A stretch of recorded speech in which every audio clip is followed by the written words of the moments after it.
Hi guys, welcome back or welcome to Switch to Life, and in today's video we are going to be reviewing my personal favorite of the Disney direct-to-DVD sequels, that of course being The Lion King 2, Simba's Pride, which I'm just gonna say that my personal favorite Disney movie is the original Lion King, so I'm really happy that the sequel managed to stick so close to the material and was honestly amazing. And the reason that we're doing this is the film just celebrated its 26th anniversary, and we're also leading up to the release of Mufasa, the Lion King. Of course, there were some flaws, for instance, the animation. Obviously, being a non-theatrical movie, Disney didn't really pay the budget for high-quality animation, but despite that, I think the animation looks really good. There's also the voice acting, which I really loved. Granted, a lot of the voice actors from the original film returned, not Zazu for some strange reason,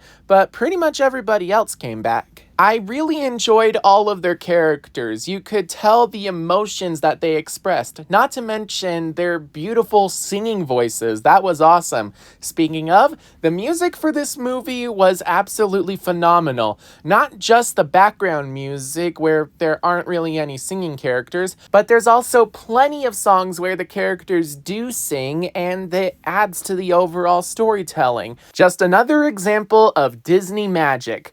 I also really enjoyed the humor, especially from Timon and Pumbaa. Uncle Pumbaa's coming! Oh, no! Gee, Simba, the good news is we found your daughter. The bad news is we dropped a warthog on her. Is there a problem with that? But with that in mind, it's time to dive into the story. And just like how the first movie is based off the Shakespearean play Hamlet, this movie is based off of another of Shakespeare's play, Romeo and Juliet. It starts with the scene just like the original, where the Lion Pride is celebrating the birth of the heir. And this time the heir is Simba's own daughter, Kiara. And I also really enjoyed the music here. He Lives in You is a really good song, but it just doesn't really fit with what's going on screen. The Circle of Life was a better implemented song. However, I feel like this ceremony was better than the original because here they actually gave Kiara some character despite her being a baby, which is really good. Then some time passes, and we see Kiara wanting to be independent and learn how to hunt.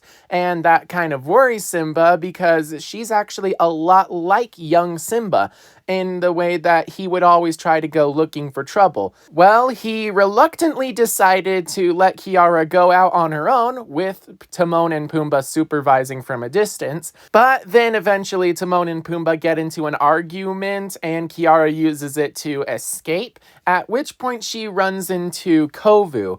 And we learn that Kovu is actually a member of the Outlander Pride of Lions. But anyway, Kovu and Kiara manage to save each other from a bunch of crocodiles, at which point they kind of bond. But then their parents show up. Simba and Nala come to rescue Kiara from Zira, who is the leader of the Outlander Pride of Lions. We learn that the Outlanders were lionesses that were loyal to Scar despite the fact that he committed murder against King Mufasa, and because of that, they were banished. And we learned that Kovu was actually the last cub born to the Outlander clan before they were banished, and that he was handpicked by Scar to be his heir before he passed away. Oh, and just for the record, no, Kovu is not Scar's son. If that were the case, that would kind of mean that Kovu and Kiara would be cousins, and that would ruin the whole relationship with them.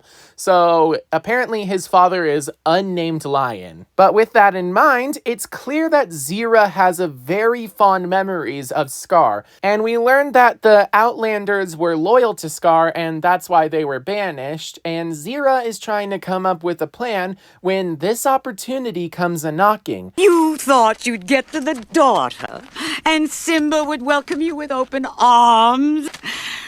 What an idea! As time passes, Zira trying to teach Kovu not only how to be a bloodthirsty killer, but also how to warm up to Kiara so that they can get into a relationship, and then Kovu can get close enough to Simba to kill him and take the throne for himself. And while that's happening, Simba and Kiara have a musical duet of We Are One, and the reason they're doing that is because Simba's trying to teach Kiara about the circle of life, and it doesn't really go over so well. But some time passes, and Kiara is still trying to learn how to hunt, and that's when Vatani and Nuka, who are actually the siblings of Kovu, decide to start a fire that puts Kiara in danger, at which point Kovu saves her life and then asks to be welcomed back into the Pride. Obviously, there's a lot of mistrust with Simba because apparently Kovu is supposed to be Scar's successor, and in Simba's eyes, Scar is the most evil thing in the world. I don't think it helps that Kovu actually plans to kill Simba, but anyway, the next day, Kiara and Kovu bond together when Kovu is trying to teach Kiara how to hunt. And in the process, Kiara is actually teaching Kovu how to have fun. His whole life, he's just been training. But for the first time ever, he's actually able to have fun. And then that night, Rafiki shows up and takes them to Upandi, which isn't actually a place, it's just a musical number where Rafiki says that love is all around us. And the reason he's doing this is so that Kovu and Kiara fall in love, which actually happens. And the reason that he's trying to do this is because he got a message from the ancestors, including Mufasa. Kovu? Kiara? Together? Are you crazy? Oh, Mufasa, you've been up there too long. Your head is in the clouds. Okay, all right, okay. After seeing how close Kiara and Kovu are getting, Simba tries to get personal with Kovu and have a talk about who Scar actually is and why he's evil. And for the first time, Kovu has Simba all alone and he doesn't go for the kill. The reason is because he's conflicted. On the one hand, if he kills Simba, he becomes king. On the other, maybe there's a better way where if he marries Kiara, he can become king that way. And the fact is that he genuinely loves Kiara and wants her to be happy, which is really good. Unfortunately, Vatani sees this from the sidelines and tells Zira, at which point the Outlanders plan an ambush, and Kovu had no idea this was happening, but they try to kill Simba, and unfortunately, Simba tries to escape and causes an avalanche that actually kills one of their own members. And so Zira has to say goodbye to her oldest son, Nuka, at which point she puts the blame on her youngest son, Kovu. Since he didn't stick to the plan, Nuka died instead of Simba, and because of that, he's banished from the Outlands, and she even claws at his face to the point where he actually looks like Scar. And I really loved that symbolism, and unfortunately this means that now Kovu has no pride to return to, because Simba thinks that he was part of the ambush. That means he was exiled from the Pride Lands, and now he's exiled from the Outlands. Let me at him! Here, hold me back. Okay! Let me at him! Okay! I think you're missing the basic point here.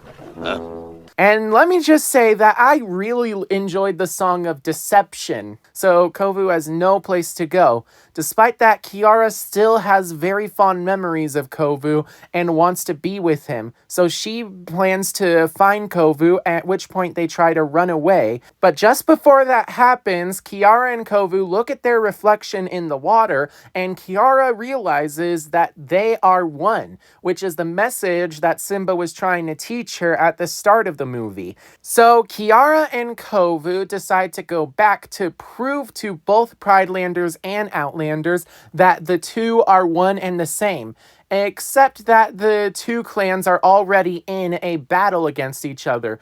And I really love the symbolism of how different the two clans are, just because the Outlanders are covered in mud while the Pridelanders look clean. But at the same time, it's raining, and by the time Kiara and Kovu showed up, all of the mud on the Outlanders is gone. Kiara and Kovu are trying to teach the lions that they don't actually have to be different clans. They can be one clan because there's nothing that separates them. Sure, there's the fact that the Outlanders were loyal to Scar, but the fact is Scar is gone now, so there's not really any reason for the Outlanders to keep fighting. And if Kovu and Kiara can make peace, Vitani decides to step forward and change sides.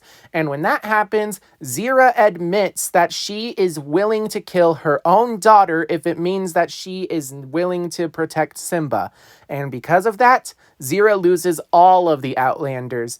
The Outlanders decide to join the Pride Lands except for Zira. So Zira tries to kill Simba, at which point Kiara leaps and pushes Zira off of the cliff and falls over herself. So now the two of them are tumbling down, and while Kiara manages to get on a ledge to safety, Zira is left hanging on for dear life. And it's at that moment that the rainwater accumulates and causes a dam to burst, so now the canyon is flooding. Zira is hanging on for dear life, and Kiara is trying to help her, but due to her rage and her unwillingness to let go of the past, Zira tries to claw at Kiara, and in the process loses her grip and falls to her death. So Simba helps Kiara climb back up the cliff, at which point everything is a happy ending. The Outlanders are welcomed back into the Pride Lands, Kovu and Kiara get married, and it seems like from now on there will be peace throughout the Pride Lands. I do like how Scar's successor actually did become king, it just wasn't in the way that anybody expected. So overall, I really enjoyed this movie, and to be honest, I actually consider it the best of the Disney direct-to-DVD sequels. With that in mind, I feel like this movie could have been perfect if it was given a theatrical budget. Sure, this movie had some great animation, but it's nowhere near as good as the original movie. I feel like if they actually gave this film a good budget, then the animators would have been able to make this a perfect movie. But with that in mind, I still believe that this movie is simply amazing and definitely worth watching, and one of the many reasons why The Lion King is my favorite Disney franchise. And I really loved how we get to see Simba's daughter be her own character, and we see her life story play out on the screen. But with that in mind, what if I told you that Kiara wasn't the only child Simba had?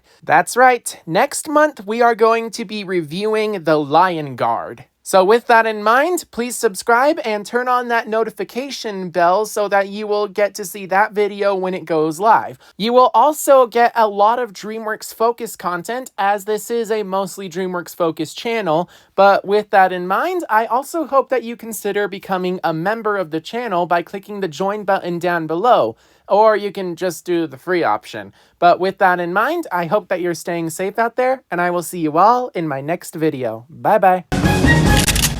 Don't anybody move! This thing's loaded. I'll let you have it!